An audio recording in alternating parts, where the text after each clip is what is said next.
Boa tarde. Aê, aí sim, muito bem, gostei de ver. Como é que vocês estão? Quarto dia, ainda vivos? O pulso ainda pulsa. Muito bem. Cada dia mais, cada vez mais formando conciliadores, ou melhor, super conciliadores. Senhores, vamos lá. Como é que vocês estão? Estão bem? Cansados? Estão cansados? Estão bem, né? Aí sim, gostei de ver. Então vamos energizar. Moçada, hoje vamos falar sobre agência de conciliação. Agência de conciliação e prepostos. Quem é esse pessoal?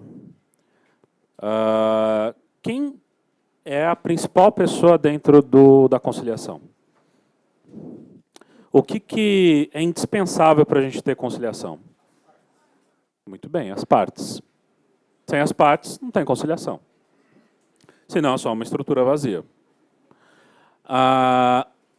Fora as partes, quem que é a figura essencial para que haja conciliação? Não, gente. Um preposto. Conciliador. Se tiver conciliador para fazer conciliação, não tem conciliação. E quem é o conciliador? Nossa, que bonito. Gostei de ver, a coisa está funcionando. Tá vendo? Semana toda. Nossa, amanhã vocês vão estar super conciliadores. Amanhã vocês vão estar nojentos. Amanhã vocês vão... Nossa, meu.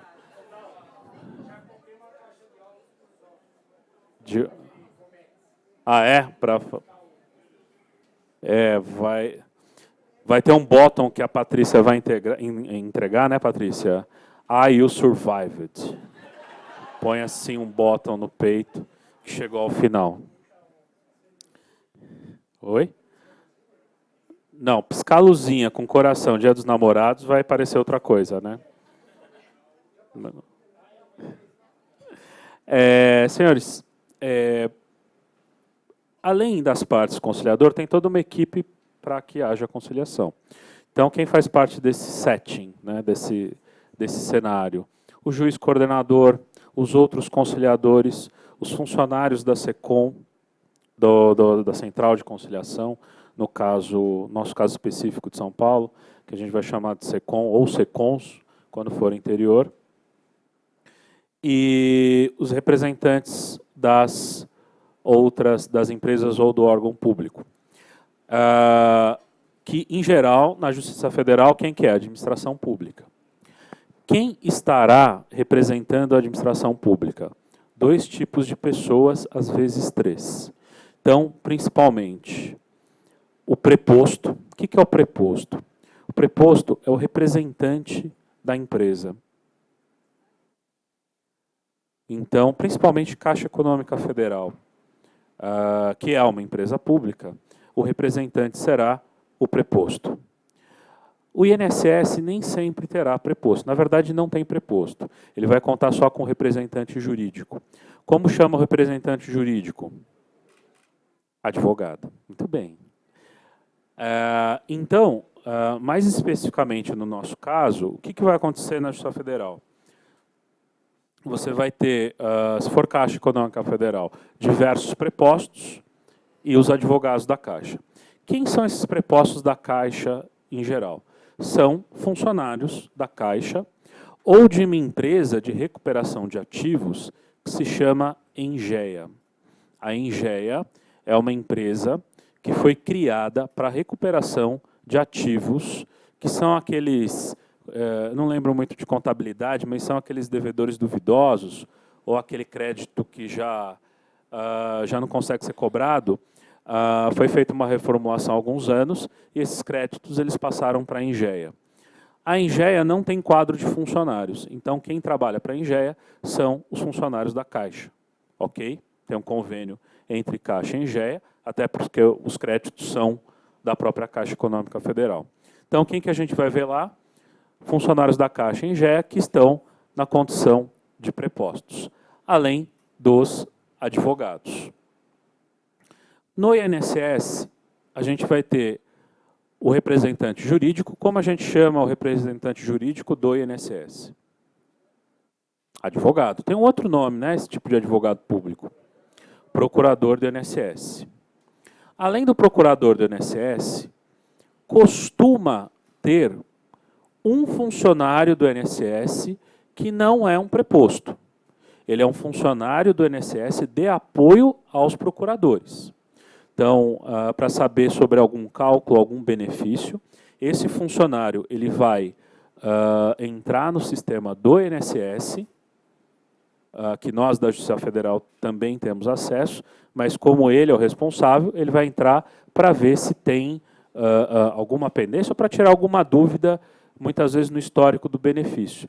Até que o próprio procurador ele veja se ele fez uma proposta equivocada. E muitas vezes é corrigido até na hora. A pessoa fala, poxa, mas eu tinha um auxílio, não foi incluído no cálculo, no histórico. E as procuradoras, sempre diligentes, peraí, deixa eu ver. Vai conversar lá com a funcionária, dá uma olhada, tem razão. Vou retificar o cálculo. E retifica um cálculo. E uma das vantagens da conciliação é isso, dá para fazer na hora. Como tem uma certa prioridade, o pessoal liga, corrige para mim, manda o cálculo, fala com o contador. No caso da Secom São Paulo, nós temos um contador na própria conciliação, e o INSS, eles ligam para a contadoria deles, já reencaminha o cálculo, manda para o sistema do GEF e já é feita a nova proposta, a correção. Se não der, remarca a audiência, paciência, a gente tem que fazer certo na próxima vez. E os conselhos profissionais, que também serão representantes funcionários desses conselhos. Esses funcionários serão prepostos. Além disso, pode haver na conciliação, como eu já falei no café para algumas pessoas, e falei aqui também, a figura de um advogado público de plantão, que é o defensor público. No nosso caso da Justiça Federal, a competência é da Defensoria Pública da União. Então, é comum que haja, quase todos os dias, um defensor público da União de plantão para dirimir dúvidas. Então, eu sempre falo, se você explicou e a pessoa ainda está com dúvidas a respeito da ação, você pode falar, olha, eu posso chamar o defensor público se a senhora quiser. Se estiver disponível, a pessoa quiser esperar, a senhora ou o senhor quiser. Ele, não, quero sim, chama o defensor público, que vai falar a mesma coisa que você disse e, na verdade, vai ter a liberdade de investigar coisas que ainda não foram colocadas. Ok? Tem mais alguém importante lá na conciliação que vocês acham que tenham que ter? Juiz a gente falou já. Pessoal da MP não. Segurança está na porta. Segurança. Os colegas, os funcionários. E uma moça que, pelo menos aqui na Secom de São Paulo, vocês vão ficar de olho às 3 da tarde. Ela leva o café. É super importante. Não é, Patrícia? Super importante. A moça que leva o café. Estou brincando para ver todas as pessoas que estão envolvidas na conciliação. Queria centrar um pouquinho na questão do preposto, que é quem vocês vão ter mais relação, na verdade. Então, é uma coisa interessante. Vocês vão ficar o dia inteiro o dia inteiro não, né? A tarde toda lá na audiência. As partes vão mudar. O conciliador e os prepostos não. É diferente, por exemplo, numa conciliação do Estado, né? A conciliação é entre partes diversas. Então, é igual a Praça é Nossa, sai um, entra outro, né? Então, sai todas as partes, chegam partes novas. Na Justiça Federal, a parte vai ficar sentadinha a semana toda com você. Então, inevitavelmente, você vai conhecer a pessoa que está lá. Esse tipo de conciliação acaba gerando um outro tipo de relação. E tem que tomar um cuidado danado com isso, porque a relação que você nutre com o preposto, já que você vai ter uma relação mais de longo prazo, vocês vão se disponibilizar 1 ano. Você vai ver esse preposto sempre. Então, a relação que você vai nutrir de amizade ou inimizade, ela é permanente. E esse tipo de relação tem que tomar um pouco de cuidado. Nada impede que vocês sejam amigos ou inimigos de prepostos. A única coisa é que tem que tomar cuidado para não comprometer a audiência. Tem prepostos que eu conheço mais, tenho mais afinidade, tem outros prepostos que nem tanto. Isso não me impede de ser objetivo na hora da conciliação, porque a gente tem que separar. E o que se espera de um preposto? É isso que eu queria passar para vocês. O que a gente espera como conciliador de um preposto? Porque muitas vezes o conciliador, e é por isso que isso foi introduzido no nosso curso novo, porque o tribunal se preocupa com a capacitação de conciliadores. Ele chega lá, está cioso de todas as suas responsabilidades. Mas ele precisa chegar lá e saber que campo que ele está jogando, sim ou não? Não adianta nada você ser o rei da embaixadinha, quando chega para jogar futebol no campo, você não precisa passar bola. Você aprendeu, nunca foi para a escola, a pessoa foi criada em casa. Aprendeu a jogar bola com o pai, está lá fazendo embaixadinha. Chuta, faz um estrago com a bola. Quando chega em campo, não consegue jogar. Por quê? Porque ele sabe o domínio da bola. Ele não sabe a movimentação dele em campo. Então, o que adianta a gente ensinar para vocês como é que faz conciliação, se chegando lá vocês não conhecem o campo? E, nesse caso, não conhecem o adversário. Não é adversário. O preposto, na verdade, é um colega que vai trabalhar com vocês na conciliação. Então, vamos dar uma olhada. Eu peguei essa parte aqui de um curso que a gente deu para prepostos há um tempo atrás. E, na verdade, essa parte aqui é um curso que pega a parte da conciliação, mas que a gente forneceu um curso aqui dentro do tribunal para prepostos dos mais variados órgãos. E aqui a gente, na verdade, estava ensinando eles. Eu falei, bom, nada mais justo, assim como a gente ensina a nossa parte de conciliação para os prepostos, trazer a parte dos prepostos para vocês, para que vocês saibam o que esperar. Inclusive para saber quando o indivíduo está agindo de maneira não adequada, não esperada ou não correta.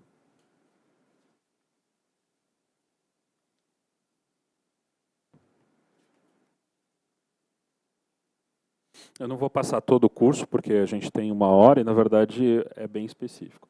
Tem uma coisa aqui que vocês têm que saber, que é o seguinte: existe uma preparação para a conciliação na Justiça Federal.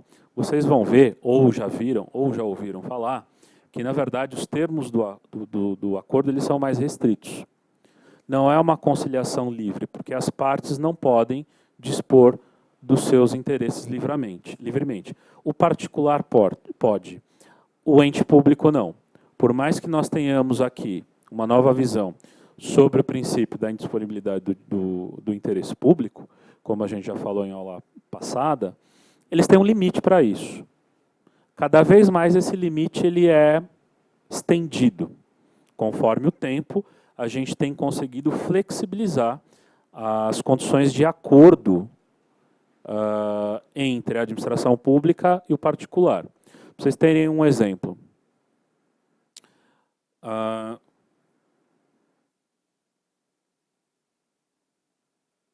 Aqui na terceira região, a proposta de acordo feito entre o Tribunal Regional Federal e o INSS é para pagamento de 80% dos atrasados. Parece que no Rio Grande do Sul eles conseguiram já elevar a 90%. Eu não sei se eles conseguiram 10% a mais ou 10% a menos. É alguma coisa assim, eu não me lembro agora, porque veio o desembargador responsável e falou para a gente no curso passado, que era lá da 4ª região, que é o Tribunal do Sul, Rio Grande do Sul, Santa Catarina e Paraná. Então percebam que uma região já conseguiu avançar um pouco mais que a outra nisso, né? E dentre os entes que a gente consegue mais flexibilidade em relação à negociação é a Caixa Econômica Federal e alguns conselhos. Mas o INSS cada vez mais está abrindo e estamos sempre em tratativas com outros órgãos, com outros convênios. Só que acontece o seguinte, para não ficar alguma coisa desigual, o que é feito? Uma preparação para a conciliação. Então, a gente tem uma reunião institucional, uma seleção dos processos, não é qualquer processo que vai para a conciliação. A gente escolhe antes. Muitas vezes nós arriscamos, colocam-se assuntos para conciliação, e tem uma frase que eu tenho utilizado bastante, ultimamente, que principalmente para cliente de coach, né? Só tem um jeito de saber, que é fazendo. Né? Só tem um jeito de saber se aquilo vai funcionar. É fazer aquilo. Vocês concordam comigo ou não? Tem algumas coisas que não. Tem algumas coisas que você não precisa testar para saber. Se eu pular do prédio e cair, vou me esborrachar. Algumas coisas são mais ou menos previsíveis. Agora, tem outras coisas que não. Tem algumas coisas que a gente fica planejando, e enquanto não fizer, não vai saber se deu certo ou não. E quando a gente põe em prática aquele plano, vão ter efeitos colaterais que muitas vezes a gente nem esperava. Né? Tem uma pensadora da administração, acho que é uma pensadora psicóloga americana, acho que é Raquel Emmett, que ela fez a lei de Emmett. A lei de Emmett é o seguinte, eu acho que muitos de vocês, inclusive eu, a gente cumpre essa lei de Emmett sem saber. A lei de Emmett diz o seguinte, você gasta muito mais tempo pensando, se preocupando e planejando alguma coisa do que efetivamente você faz aquilo. Alguém está preso nessa lei? Não? Por exemplo, eu vou... Isso funciona bastante na faculdade. Vou fazer o TCC. Nossa, que martírio. Eu vou escrever um artigo. Pronto. Eu vou estudar para a prova. O tempo que você gasta se preocupando, eu vou lavar a louça lá da feijoada. Essa é mais rápida, né? O tempo que você gasta planejando, você já teria feito. Então, na verdade, tem algumas coisas... e isso é interessante, que é uma nova visão do Poder Judiciário. Não adianta, a gente tem que se dar algum limite de erro para o novo também, porque a gente tem feito coisas que nunca foram feitas antes. Então, depois é fácil julgar, falar, tá vendo, não deu certo. Mas alguma coisa só fazendo. Então, durante um tempo,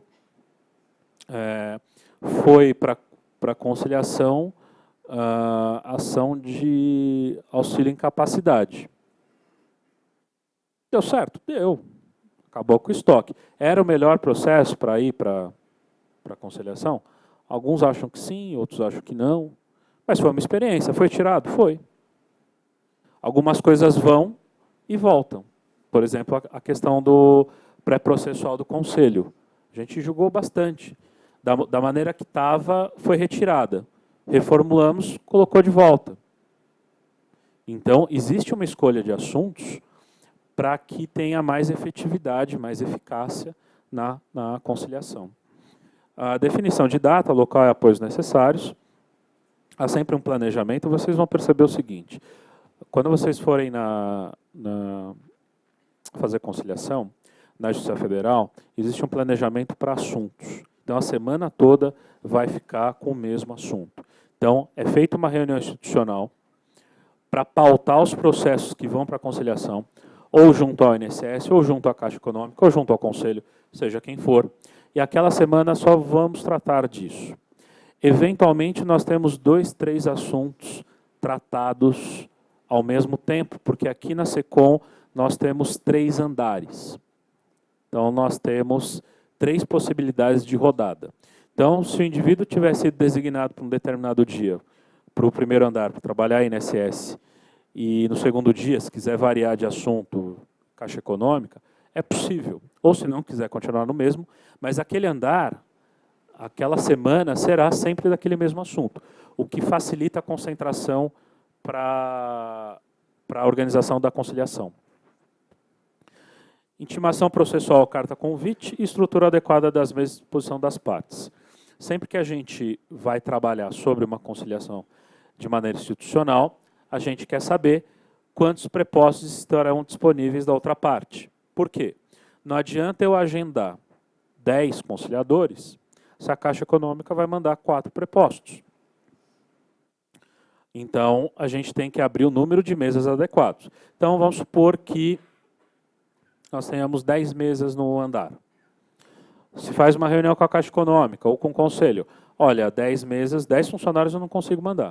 Eu posso mandar 7 funcionários. Ok, vou então colocar 7 conciliadores. Ao que parece, por minha experiência,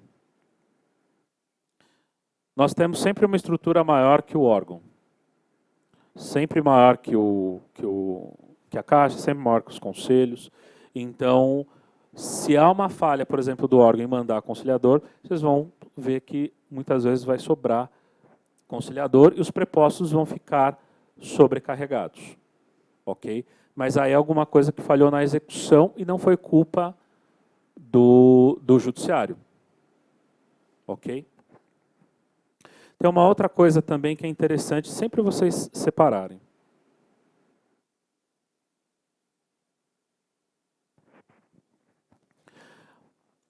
A parte chega na conciliação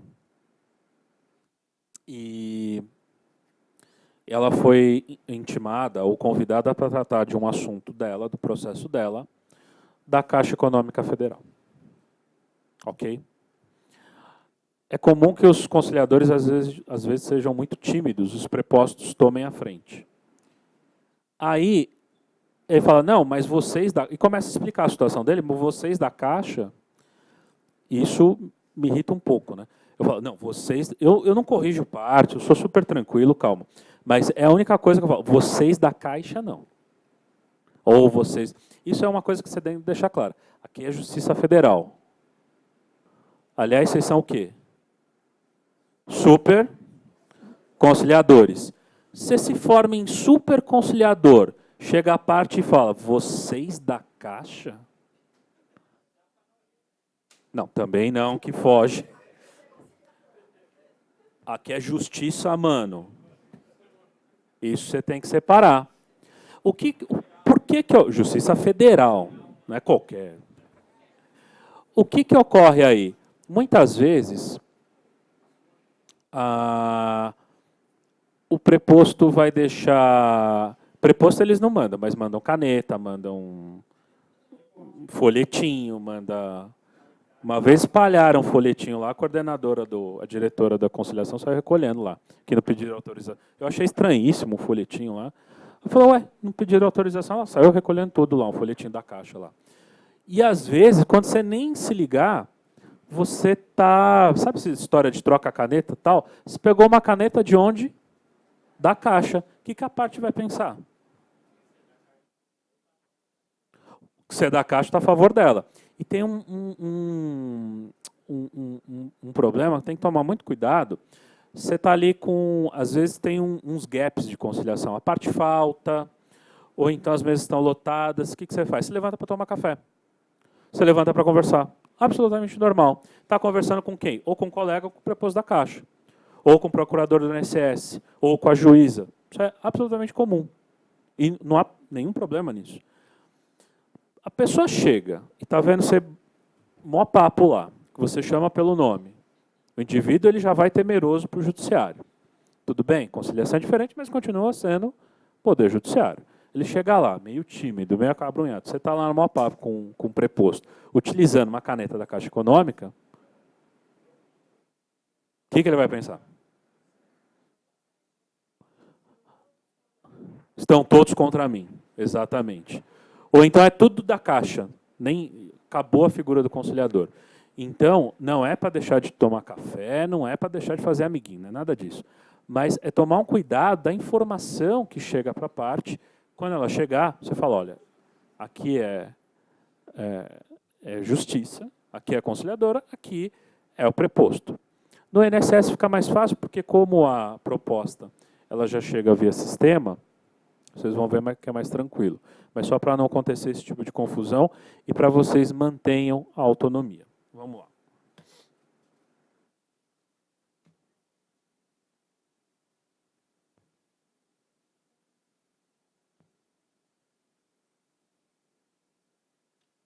Nossa, saiu zoneado o meu negócio.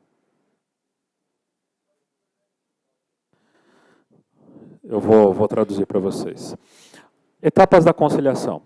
Nós temos basicamente 6 etapas. Preparo e início da conciliação, reunião de informações, identificação de questões, interesses e sentimentos, esclarecimento da controvérsia, resolução de questões, elaboração do termo de acordo e encerramento.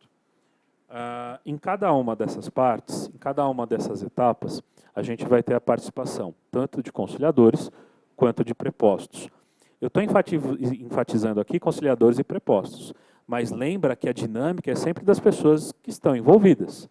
Nesse meio do caminho, a qualquer momento pode vir um juiz, pode vir um funcionário, pode vir um outro colega, pode vir a moça do cafezinho que já tirou atenção, enfim.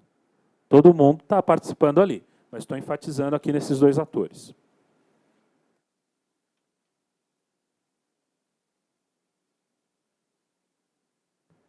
No preparo e início da conciliação, o que se espera do conciliador? Já que vocês já estão na parte de técnicas da conciliação, não estão? Sim, né? Então, o que se espera nesse início? Na verdade, aqui é um mini curso agora. Tudo que vocês vão ver aqui concentrado. De vocês, se espera que vocês cuidem da qualidade ambiental.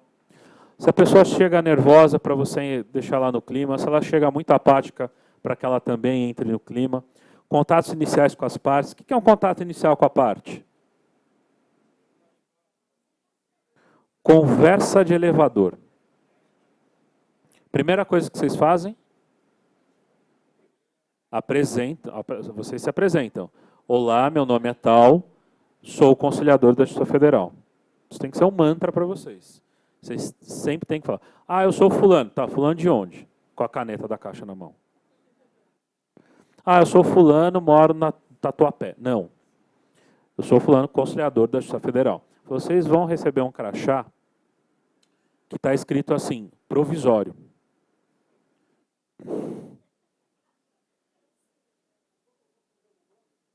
Todo mundo é o provisório. Provisório.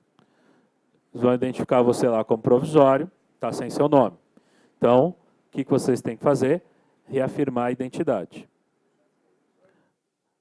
Vocês podem, inclusive, preposto eles já estão mais ligados que vocês. O que eles fazem? Ou eu sou preposto, eu vou resolver. Se você deixar, pronto, preposto, ele concilia, ele faz o...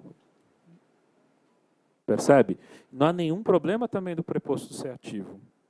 Mas o trabalho é de vocês. Vocês têm que se colocar. Então, se pede muito pouco, na verdade, nesse começo. Falar o nome e falar o que vocês são. E para estabelecer um rapport, estabelecer uma empatia, contato inicial. Demorou muito, demorou pouco, veio de metrô, veio de trem, está chovendo. Ah, eu também moro para aquele lado. Ou sempre tem alguma coisa em que as pessoas vão se espelhar. Vocês já viram espelhamento já? Não? Provavelmente ainda vocês vão ver. O que é o espelhamento? O vendedor faz muito isso. Você está conversando com o vendedor, você começa a menear a cabeça, o que ele faz? Ele começa assim com a cabeça. Não é? Quando você coloca a mão na cintura, o que ele faz? Ele põe a mão na cintura. Quando você cruza os braços, o que ele faz? Ele cruza os braços. Você vira a cabeça para a direita, e ele começa... Pode testar. Vai numa loja, começa a... Eu vou testar esse cara, vamos ver até onde ele vai. Começa a pular num pé só. Se você começa a falar alto, ele fala alto. Se ele fala baixo, se você fala baixo, ele fala baixo. Isso é uma técnica antiga que não vai servir só para vendas, mas o marketing se apropriou muito bem, que é o espelhamento. O psicólogo faz isso, o psiquiatra faz isso, o vendedor faz isso, e conciliador pode fazer isso também. Você vai se espelhando na pessoa. Tem gente que faz isso de maneira natural, inclusive. Tem uma tia que é muito simpática, até trabalhou com vendas, ela começa a falar quase junto com a pessoa, começa a adivinhar o que a pessoa fala, se a pessoa tem um sotaque diferente, ela fala no sotaque da pessoa. É impressionante. Por isso que se deu bem então, com vendas uma época. Né? Então você pode fazer exatamente isso. Ter uma outra coisa, a identificação, ter alguma coisa em comum. Parece bobo, né? Mas você já estabeleceu a semelhança. Ah, você veio de metrô? Ah, peguei metrô hoje também. Pronto, você já tem alguma coisa em comum. Antes não tinha nada, agora tem. Né? Mora na Zona Leste. Pronto. Ah, também mora na Zona Leste. Tá, não sei o que. Pronto. É o tempo de enviar a proposta, já estabeleceu o rapport, você conquista a confiança da pessoa.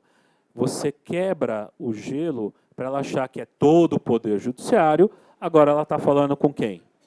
Com você. Com o provisório. Não, brincadeira. Com o José, com o João, com a Maria. Deixa de ser uma instituição, passa a ser uma pessoa ali humana na frente dela.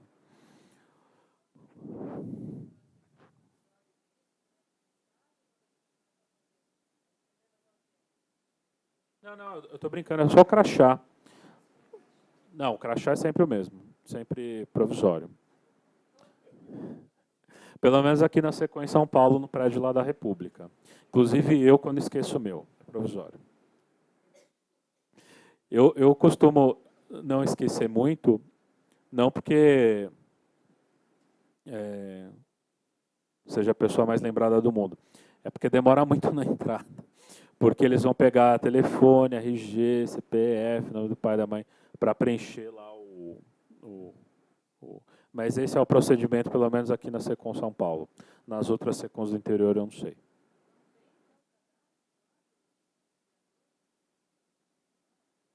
Não tem. Mudou alguma coisa, Patrícia? Estaremos providenciando nos próximos dias a sua solicitação. Estamos providenciando, que é uma questão, né? Para o futuro. Oportunamente. Oportunamente estaremos providenciando a solução do seu problema. Você quer o número do protocolo?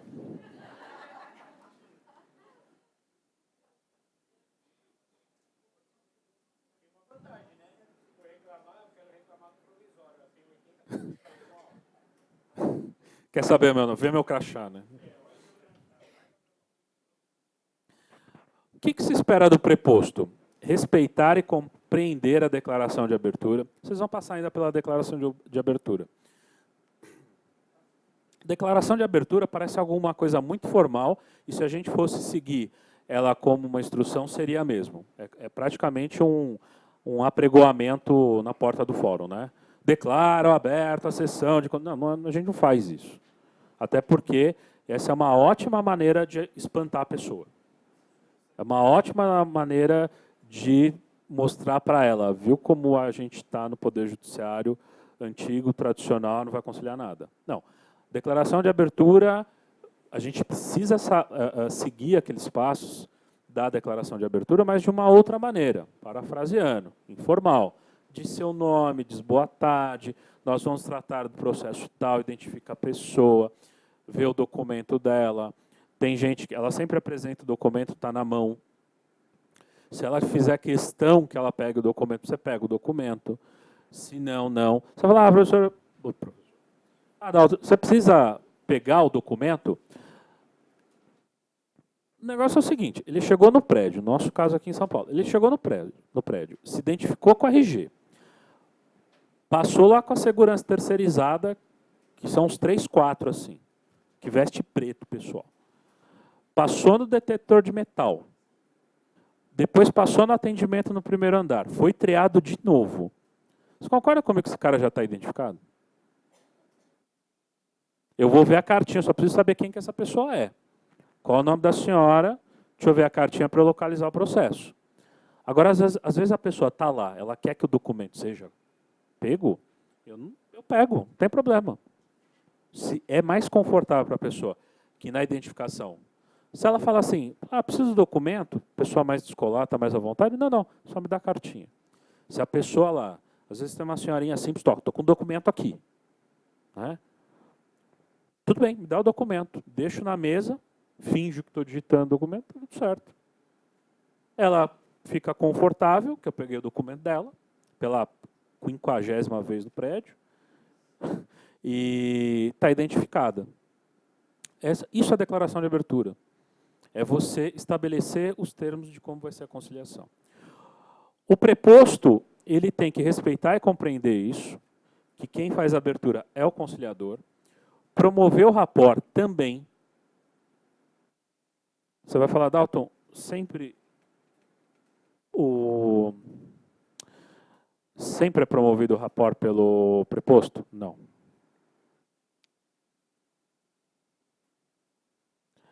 Ele tem que promover? É bom que.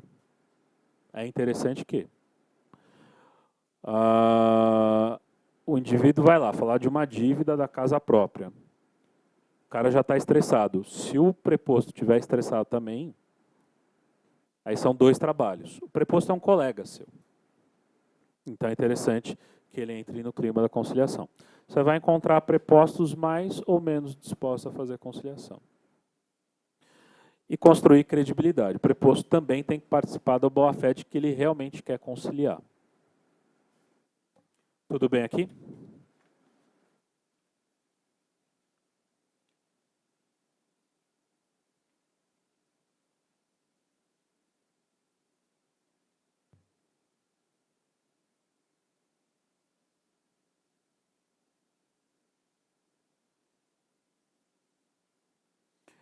Reunião de informações. O que se espera do conciliador?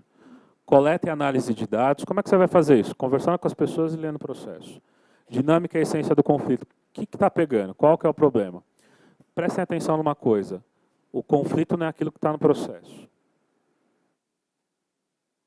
Você fala, como assim? Tem um monte de página lá. O conflito não é aquilo que está no processo só. Pode ser que seja, pode ser que não. Exemplo do conflito que está no processo está verbalizado pela parte. Eu paguei toda a minha casa e ainda estou devendo 200 mil. Qual é o objeto da lide? O contrato. O que a pessoa está falando? A mesma coisa. Nesse caso, o conflito verbalizado é o conflito que está nos autos, sem problema nenhum. Quando o conflito não está nos autos, o indivíduo pede dano moral com a Caixa. Ficou preso na porta giratória. 30 a 40 minutos para entrar. E quem não deixou muitas vezes foi o gerente, que conhecia faz anos. Qual que é o problema aqui? É uma mágoa, um ressentimento, alguma coisa que não está verbalizado na inicial do tipo. Alguns termos que se usam para dano moral. Causou constrangimento ao cliente por estar, mas ainda não expressa totalmente o que a pessoa está sentindo. Na conciliação, é o momento para você poder ouvir a pessoa, ela verbalizar aquilo que está fora dos autos. Vou contar um caso para vocês.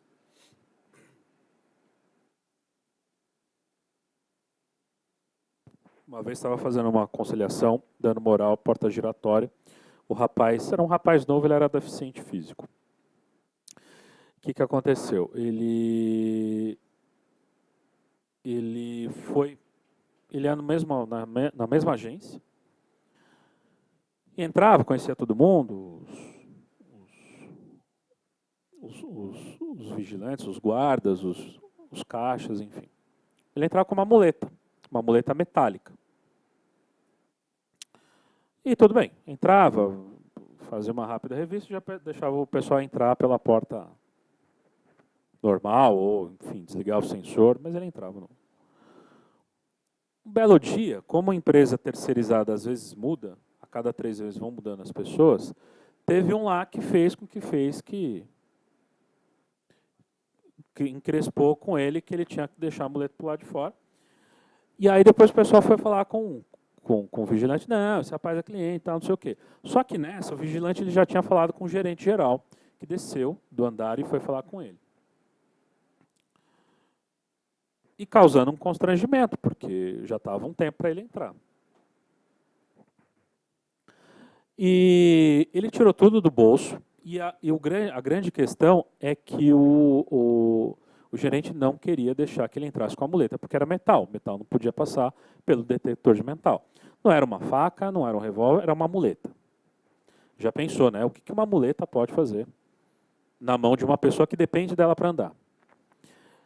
Bom, até o momento, após muita irritação, muito cansaço do rapaz, que estava lá faz tempo em pé, com a muleta, o gerente olha para ele e fala: olha, o senhor não consegue deixar a muleta aí fora e entrar pulando?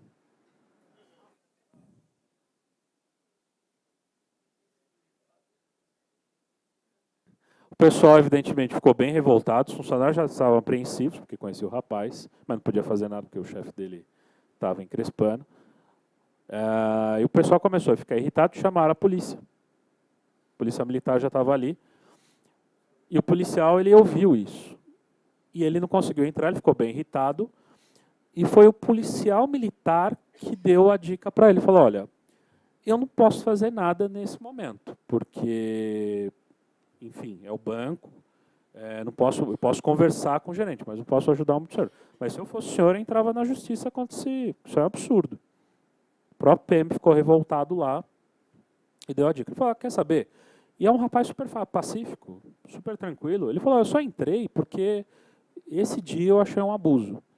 E... Mas ele estava muito calmo durante a audiência, ele estava muito tranquilo. Né? Poderia ser diferente. E é o tipo de dor que, por mais seja o mesmo caso, pode doer diferente nas pessoas.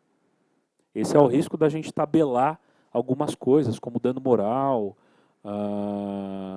alienação parental. Cada história é uma história, cada circunstância é uma circunstância. Né? É claro que causa constrangimento. Uma pessoa que perdeu o prazo para pagar a guia de concurso que ela ia se inscrever, era o último dia porque o fulano deixou entrar. Perto de alguém que tinha uma conta ordinária. É muito bom. Ou um deficiente físico que depende da mobilidade para entrar. Merece até um pouco mais. Ele chegou num acordo, porque pelo menos ele viu o reconhecimento da Caixa. E tem uma coisa interessante, quando tem um advogado mais sensível da Caixa, ele de cara ele já pede desculpas pelo ocorrido e já encaminha a solução. E dos advogados que eu conheço, eles fazem isso de maneira muito honesta, muito verdadeira, mas tem um efeito colateral muito grande. Ele já economiza no dano moral. Ele até consegue, com sincero pedido de desculpas, economizar o dano moral, porque muitas vezes a pessoa não está atrás do ressarcimento pecuniário. Pode parecer estranho dizer isso, mas vocês vão perceber. Muita gente não está atrás do dinheiro. Se vier, é bom. Mas eu já vi gente abrindo mão de todo o dinheiro, de qualquer valor.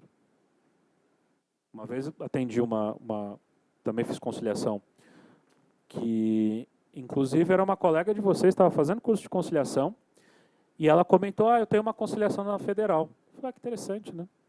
E ela foi lá, no dia, ela falou mais ou menos a explicação. Era um problema...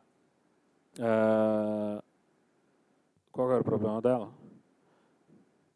Foi uma informação equivocada sobre a conta dela. Ela estava devendo um negócio que não existia. Lembrei. Foi uma fraude, foi um desvio na conta dela. Não tinha nada a ver com aquilo, aquilo prejudicou ela. Ela não era só conciliadora, ela era servidora pública do TJ de São Paulo. Mais que isso, ela era diretora. Então, ela tinha que ter, servidor público tem que assinar, declaração, que está tudo certo, tal, não sei o quê. E ela estava preocupada com isso, uma pessoa que nunca deveu na vida dela. E ela fez o acordo e falou, eu abro mão de qualquer valor, eu só quero que resolva a situação. E foi resolvida a situação. Não, a gente tem alguma coisa até para oferecer e tal. Ela falou, não precisa, não é necessário. Nem o mínimo ela recebeu. Ela realmente queria que resolvesse a situação. Isso é mais comum do que a gente imagina. Ok? O que se espera do preposto? Escutar ativamente a parte, enquanto você está falando com a parte, o preposto está falando, não interromper. Isso é um exercício não só para preposto, mas para as pessoas em geral, para os conciliadores também. Quando está tendo um diálogo, não interromper. É lógico, dependendo da conversa, tem uma dinâmica. E se a gente faz isso, se a gente faz aquilo, se estiver tudo bem, tudo harmônico, legal esse fluxo. Mas às vezes atrapalha. Né? Você está falando, o indivíduo ele interrompe a sua a sua linha de raciocínio. Né? Isso não é legal. Identificar os sentimentos, manter contato visual. Identificar os sentimentos, que é a validação dos sentimentos, que é uma técnica também de conciliação, entender a dor da pessoa, entender o que a pessoa está dizendo. O indivíduo está chateado ali com a Caixa Econômica, por exemplo, fala, olha, o gerente me tratou mal, tal. Aí tem preposto que vira e fala assim, não, mas eu não tenho nada a ver com isso, foi lá na agência. Aqui o nosso negócio é qual é a disponibilidade dessa pessoa em fazer algum acordo com a Caixa. O que é validar sentimentos? Primeiro, não levar para o pessoal. Isso serve para a gente, isso serve para o preposto. O preposto não é a Caixa Econômica, ele trabalha para a Caixa Econômica. Validar sentimentos é, eu entendo que a senhora passou, o constrangimento, a gente vai fazer o máximo para melhorar e vamos tentar resolver daqui para frente. Vamos ver o que a gente pode fazer. Mas antes de tentar colocar qualquer proposta, validar o sentimento daquela pessoa de dor, ou aquele indivíduo que faz tempo que está sem trabalhar e quer um benefício do INSS, né? Ver o que está acontecendo. Mesmo que isso não tenha nenhuma importância para o desfecho da conciliação. Tem um segredinho que eu falo, tem um segredinho, por exemplo, para fazer conselho. Né? Eu vou falar mais ou menos como é que é a audiência. Vocês querem saber, não? Conselho é o seguinte.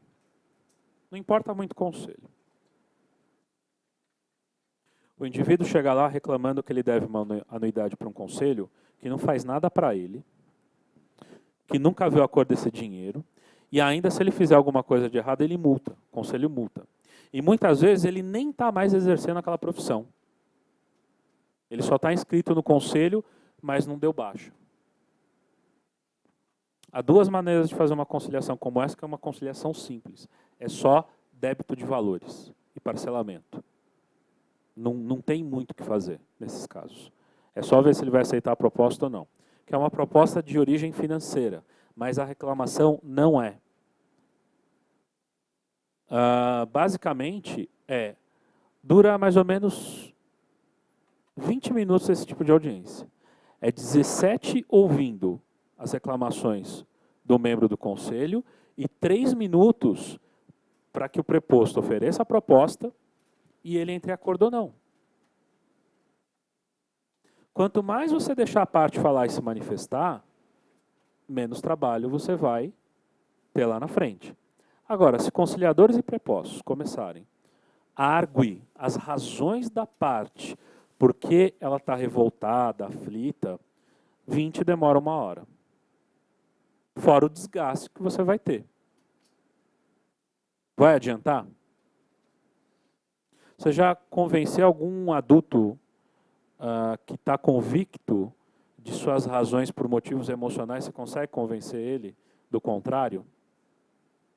Nós somos assim, não somos? Quando você tem razão, não tem razão? Principalmente quando essa razão não é racional. Olha o tipo de frase. Eu tenho razão em estar magoada com você. Olha como isso é paradoxal. Como é que uma pessoa tem razão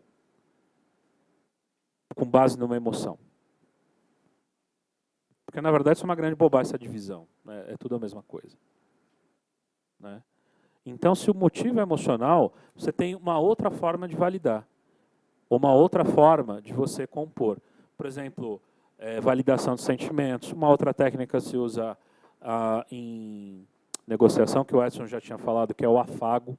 Não é isso que vocês estão pensando, chegando perto do Dia dos Namorados. Não é para afagar a parte, não é isso. O afago é um carinho verbal, é um cuidado, é um falar mais baixo, é levar um copo d'água quando a pessoa está chorando, é um silêncio confortador, não é um silêncio constrangedor, do tipo, não sei o que fazer agora. Não, é um silêncio confortador. Isso é o afago, isso é uma técnica, até que a pessoa se sinta melhor. Você fala, Dalton, não sei fazer isso. É claro que sabe. Vocês não têm filho? Não tem marido, não tem esposa, não tem pai, não tem mãe, não tem amigo. Quantas vezes chegou no amigo e falou, fulano, não é assim. A pessoa está totalmente errada, viu que ela se danou por erro dela mesmo, mas você fala, não, tudo vai dar certo. Não é assim que se faz? Pronto, a parte é a mesma coisa. Ok? Ao fazer a palavra do conciliador, fazer a sua declaração de abertura. Também é algo esperado do preposto. Já finalizando.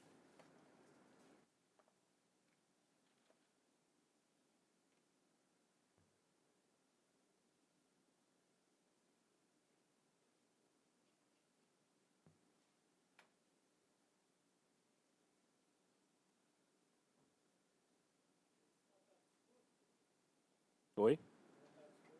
Esse eu acho que não. Deixa eu ver só das questões.